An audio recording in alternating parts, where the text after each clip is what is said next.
নমস্কার বন্ধুরা, দেখুন আমি এই জায়গায় যে ডাল দিয়ে বড়ি দেয় সেই ডাল নিয়েছি। এই ডালের রস বড়া করব। কিভাবে করি দেখুন। আমি ডালটা এখন মিক্সারে দিয়ে সুন্দর করে পেস্ট বানিয়ে নিচ্ছি। দেখুন ডালটা 7-8 ঘন্টা আগে ভিজিয়ে রাখা হয়েছিল। এবার এই মিক্সারের বাটিতে দিয়ে দিচ্ছি।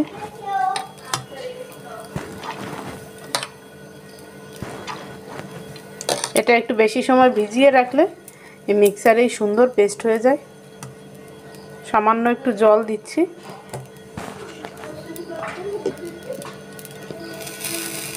ডালটা পেস্ট করে এরকমটা হয়েছে। এর ভিতরে আমি স্বাদমতো একটু নুন দিয়ে দিচ্ছি। এবার নুনটা দিয়ে আমি ভালো করে একটু ফেটিয়ে নিচ্ছি। ডালটা যত ভালো ফেটানো হবে বড়াটা তত ভালো হবে।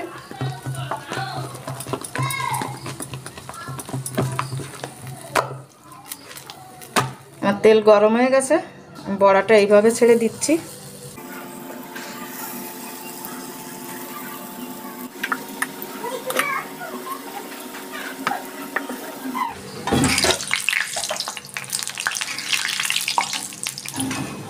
আমি এরকম অল্প অল্প লাল লাল করে ভেজে নিচ্ছি।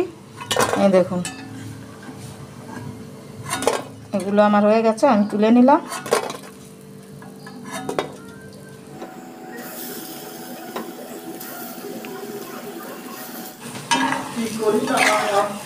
দেখুন এইভাবে আমি সব বড়াগুলো ভেজে তুলে নিচ্ছি।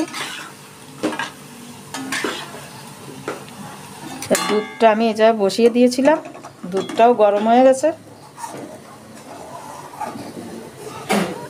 দেখুন আমি খেজুরের গুড়, এটা আমি এখন এর মধ্যে গুড়টা দিয়ে দিচ্ছি। আঁচটা কমিয়ে নিলাম এই কারণে যাতে দুধটা কেটে না যায়।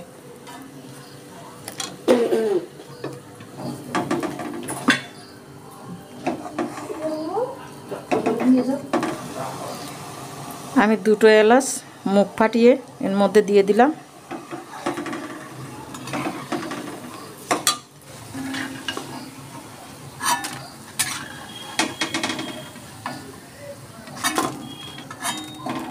আমি বড়াটা ভেজে নিয়ে এখন গরম দুধের মধ্যে দিয়ে দিচ্ছি।